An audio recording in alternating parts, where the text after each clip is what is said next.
국내 한국을 좀 고기 잡기 나서는 건 아닌지 집중 분석을 좀 해보도록 하겠습니다.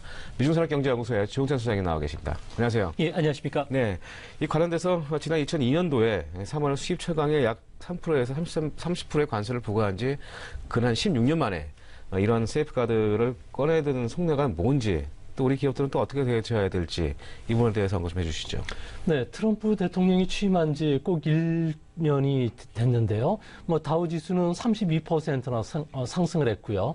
그리고 대규모 세제 개혁안을 통과시키는 정치적인 성과도 있었지만 지지율이 여전히 부진한 이유는 아무래도 트럼프가 선거 공약으로 내세웠던 2,500만 개 일자리 창출이 요원하기 때문에 그런 것으로 보여집니다.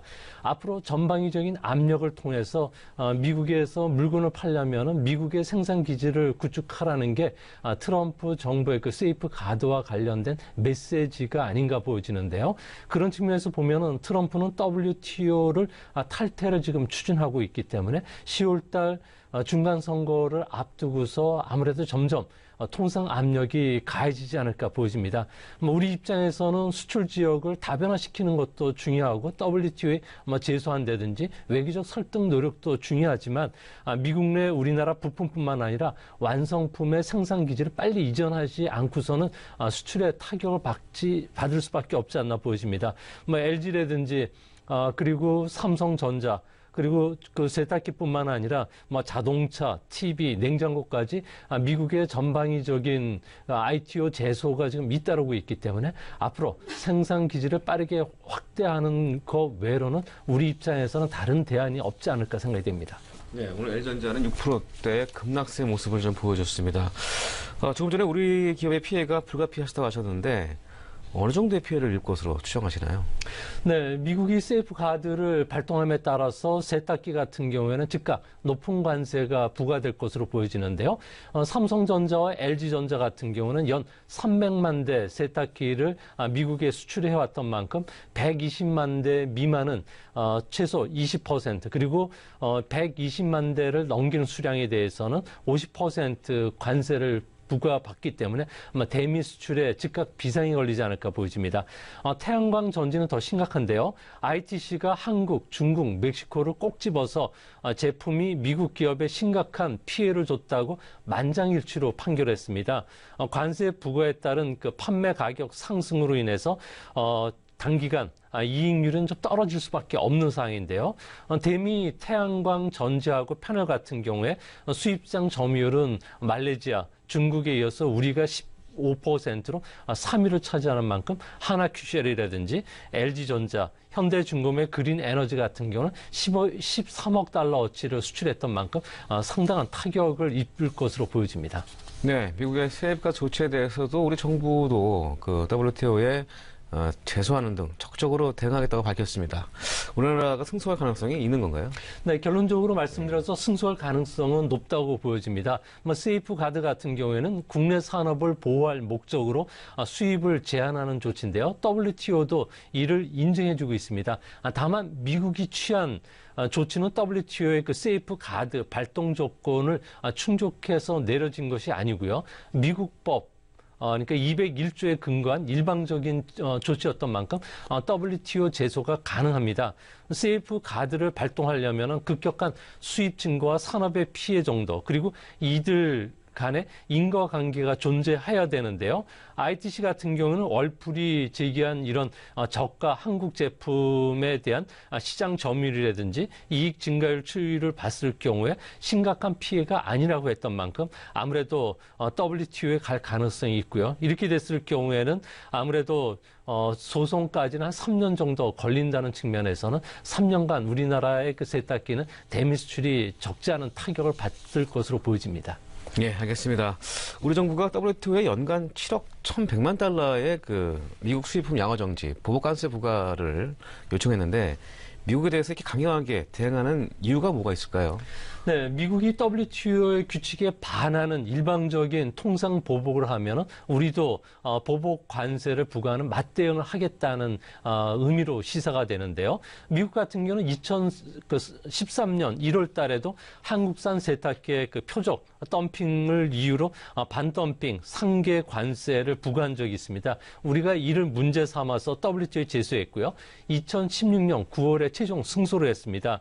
WTO 그 분쟁 해결 기구의 승인이 내려진다면은 정부가 대미 수출품 중에서 7억 달러어치를 골라서 보복 관세를 매길 수가 있는데요. 미국을 압박할 수 있는 좋은 카드가 될 것으로 보여집니다.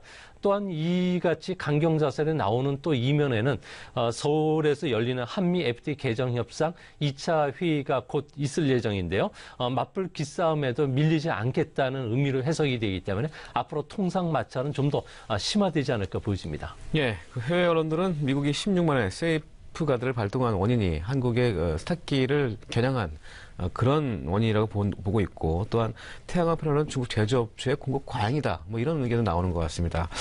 트럼프 대통령은 중국 무역 관행에 대한 이런 엄격한 조치를 계속 취할 것으로 보고 계신지요?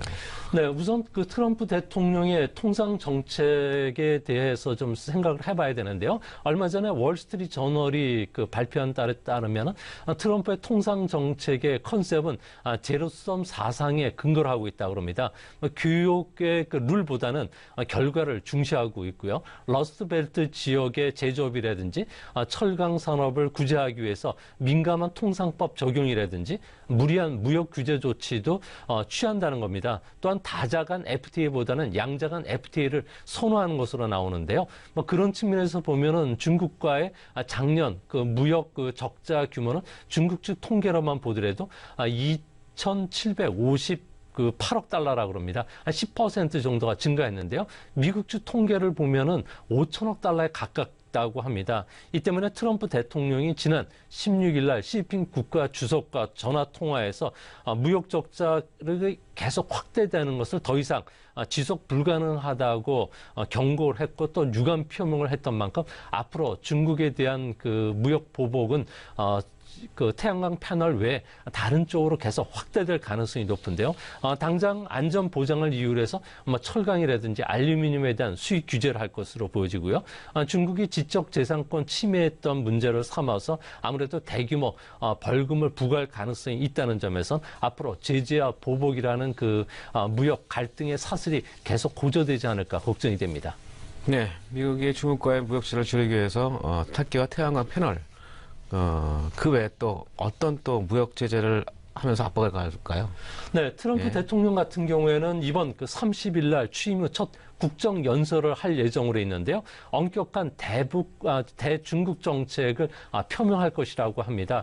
이번 세이크 발동은 아무래도 달라진 대중국 정책의 제1탄인 것으로 보여지는데요. 미국 같은 경우는 상무부가 통상 확대법 232조에 근거해서 안전 보장을 이유로 철강이라든지 알루미늄에 대한 대중국 수입 제한 조치를 할 것으로 보여집니다. 이렇게 되면 트럼프가 90일 이내 최종 결정을 내릴 것으로 보여지기 때문에 앞으로 통상 마찰이 좀 더 심화될 것으로 보여지고요. 특히 트럼프가 우려했던 점은 중국에 진출된 미국 기업들 같은 경우에는 아무래도 지적재산권 이전이라든지 기술 이전을 강요한 사례들이 상당히 많다고 합니다. 이 때문에 앞으로 대규모의 엄청난 그 벌금이 부과될 가능성이 높고요. 이뿐만 아니라 관세 인상이라든지 수입 수량 제한과 같은 무역 제재가 자주 발동이 될 것으로 보여지기 때문에 앞으로 그 연말까지는 미중 간의 무역 전쟁이 발전할 가능성이 어느 때보다 높지 않을까 보여집니다. 네, 최근에 미국의 셧다운 스타로 인해서 비트코인을 비롯해서 원유 시장에 특이적 매수가 유입되면서 급등락 장세가 펼쳐지고 있는 상황입니다. 특이자금이 원유 시장에 유입되고 있는 원인은 뭐라고 보시는지? 네, 미국 상품거래위원회가 조사한 자료에 따르면은 지난 주말까지 WTI 원유 선물 옵션 시장에 투기 순매수 포지션을 보면은 58만 장 사상 최대인데요. 이를 원유로 환산하면은 5억 8천만 배럴 정도에 달한다고 합니다. 지난해 말부터 한 17% 이런 투기적인 매수세가 증가하면서 원유 가격이 40달러에서 오늘 새벽에는 64달러까지 무려 4달러까지 급등을 했는데요. 뭐 투기 세력들 같은 경우에는 세일 오일이 생산이 증가함에도 불구하고 원유 시장에 계속 그 매수세를 하고 있는 것은 저유가 시대가 곧 끝날 것이라고 보고 있기 때문에 그렇습니다. 아무래도 이란을 비롯해서 중동 지역에 지정학적 리스크가 커지고 있고요. 또 미국의 원유 재고가 감소할 뿐만 아니라 최근 북방부를 엄습한 한파 그리고 달러 급락, 또 전 세계 경기 회복으로 원유 수요가 늘고 있기 때문에 그렇습니다. 이 때문에 뭐 당분간 그 투기적인 매수세는 유입되겠지만 이렇게 많은 매수세가 유입되는 것은 반대로 또 급락할 위험이 높아지게 되는데요. 아무래도 IEA 같은 경우에는 미국, 캐나다, 브라질이 최근 원유 생산을 늘리고 있기 때문에 의외로 이런 투기 자금의 역전 현상을 좀 조심히 해야 된다고 했습니다. 앞으로 이런 그 리그의 가동 대수라든지 투기 자금의 움직임에 따라서 세계의 그 투기 흐름들이 급변할 가능성이 있다는 점도 참조해 주시기 바랍니다. 네, 일본으로 한번 가보겠습니다. 일본이 최근 3일 연속 상승하면서 26년 만에 24,000엔을 회복을 했습니다. 뭐 최근에 전후 두 번째 력은 큰 그 경기 확정이 들어가면서 이번 경기 회복의 특징과 또 올해 내년 성장률 또 어떻게 전망을 하고 계신지요?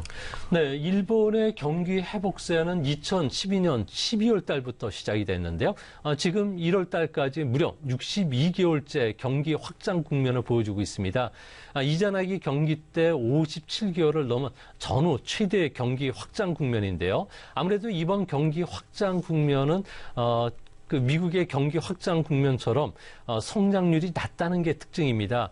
최장 경기 확장 때인 1.6%보다 낮은 1.5%에 그치고 있는데요. 이는 낮은 성장률은 그 경기 활동을 이끌고 있는 두 개 축이죠. 기업 부분과 가계 부분 중에서 기업 부분만 이끌고 있기 때문에 그렇습니다. 기업 부분의 경상이익 같은 경우에는 65%나 증가했고요. 이 때문에 기업들의 설비 투자는 연평균 3.6%로 GDP 성장률을 크게 웃돌고 있습니다. 반면에 가계들 같은 경우에는 개인 소비가 저조한데요. 민간 소비 증가율은 연평균 0.5%에 불과했고요. 가처분 소득 같은 경우는 0.2%에 좀 불과합니다. 이 때문에 GDP 성장률의 3분의 1밖에 미치지 않고 있기 때문에 이번에 성장률이 좀 아무래도 둔화된 모습을 보여주고 있는데요. 이 때문에 작년도에는 엔저로 인한 수출 확대로 인해서 일본은 1.9% 성장할 것으로 예상이 되지만 올해는 소득 침체라든지 주택 투자 부진으로 인해서 1.2%까지 떨어질 것으로 보여지고요. 또 내년도에는 10월에 예정되어 있는 소비세 인상으로 인해서 성장률이 마이너스 0.3%포인트 정도를 떨어지는 역할 때문에 한 1% 전후의 성장에 그치지 않을까 보여집니다. 네, 오늘은 미국의 세이프카드 발동에 따른 그에 따른 분석 또한 전망 같이 한번 해봤습니다. 3개월 동안 우리 조영천 소장님과 함께 글로벌 경제 분석을 아주 잘 들었습니다. 네, 오늘 여기서 마치겠고요. 지금까지 이준산학경제연구소의 조영천 소장님이었습니다. 고맙습니다. 예, 감사합니다. 네.